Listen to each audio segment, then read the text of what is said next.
की बेटी शिल्पी को मुकेश पसंद होता है, लेकिन दोनों के बीच हैसियत की दीवार खड़ी होती है। और फिर कहीं नौकरी कर लो ना, क्या हमेशा ये लोहे की सलाखों के पीछे भागते रहते हो? कितनी मेहनत करते हो। शिल्पी, नौकरी से कुछ नहीं होगा। तुम लोगों की हैसियत तक पहुंचना है तो अपना ही बिजनेस करना पड़ेगा, वरना तुम्हारे पापा किसी और से तुम्हारी शादी करवा देंगे। अच्छा, ऐसे किससे करवा देंगे? मैं तो तुमसे ही शादी करूंगी। बोल दिया तो बोल दिया, बस। मुकेश उस बेचारी को समझाता भी तो क्या। दुनिया के रीति रिवाजों से काफी दूर थी शिल्पी। भले ही बड़े बाप की बेटी, लेकिन सादगी इतनी कि क्या कहना। बेटा शिल्पी, कल तुमको देखने लड़के वाले आने वाले हैं, तैयार रहना। मैंने तुम्हारी माँ को समझा दिया है, घर के सारे नौकर चाकर को वो समझा देगी कि स्वागत कैसे करना है। कैसी बात कर रहे हैं पापा? मैं तो मुकेश से प्यार करती हूँ, उसी से शादी करूंगी। मैंने आपको बताया था ना। मुकेश किसका बेटा है? वो स्टील किंग सिंघानिया का, या वो जो बड़े ज्वेलरी वाले हैं मेहता, उनका? नहीं नहीं पापा, वो अपना ही काम करता है, लेकिन एस्टेब्लिश नहीं है अभी। पापा, वो आपके पास तब आएगा जब कुछ बन जाएगा। आप प्लीज थोड़ा सा वक्त दे दीजिए। पिता को शिल्पी की बात पर गुस्सा आ जाता है। वो उससे कुछ नहीं कहते और शिल्पी की माँ के पास जाते हैं। ये संस्कार देकर बड़ा किया तुमने शिल्पी को, और कैसे मैं किसी भिखारी के साथ उसकी शादी कर दूं? कौन है ये मुकेश? मैं जानती हूँ, बड़ा ही होनहार लड़का है। शिल्पी से बहुत प्यार करता है और शादी करना चाहता है।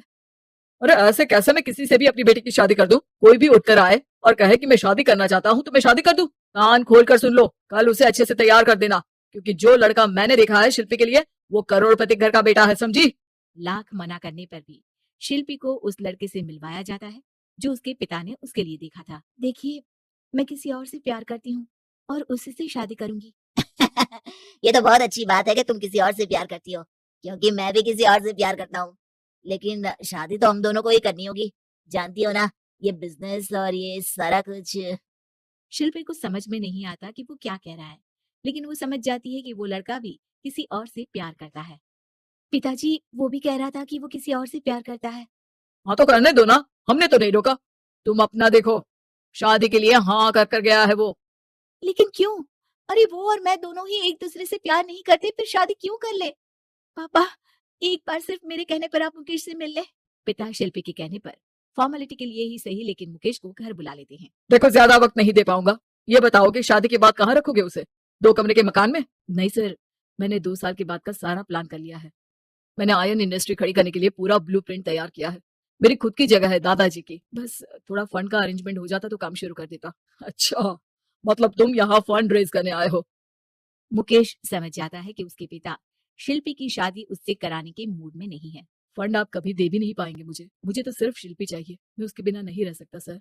मैं उसे बहुत खुश रखूंगा। वो तो हर पति का धर्म होता है। वो तो मैं किसी से भी उसकी शादी करा दूं, वो उसे खुशी रखेगा। लेकिन देखो, मैं ज्यादा बात को घुमाना नहीं चाहता। वो बड़े घर की लड़की है, उसे काम काज की आदत नहीं। अभी वो समझ नहीं रही, लेकिन तुम तो समझो। मैं किसी भी हालत में शिल्पी की शादी तुमसे नहीं करवा सकता। मुकेश पिता से लाख मन्नत करता है, लेकिन वो नहीं मानते।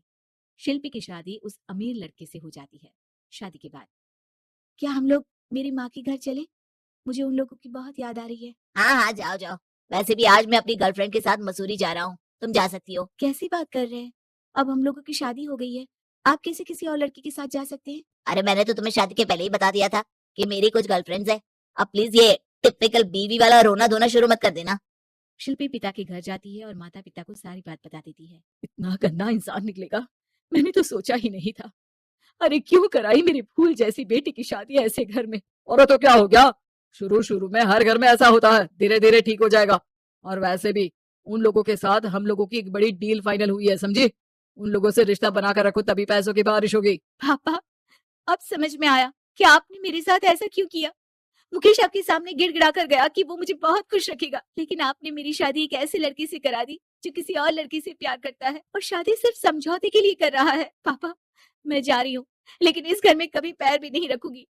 आपने मुझे सामान की तरह इस्तेमाल किया। माँ शिल्पी को बहुत रोकती है, लेकिन वो एक नहीं सुनती। कुछ समय बाद शिल्पी, मुझे नहीं लग रहा कि अब हम दोनों के बीच ये शादी और रह पाएगी।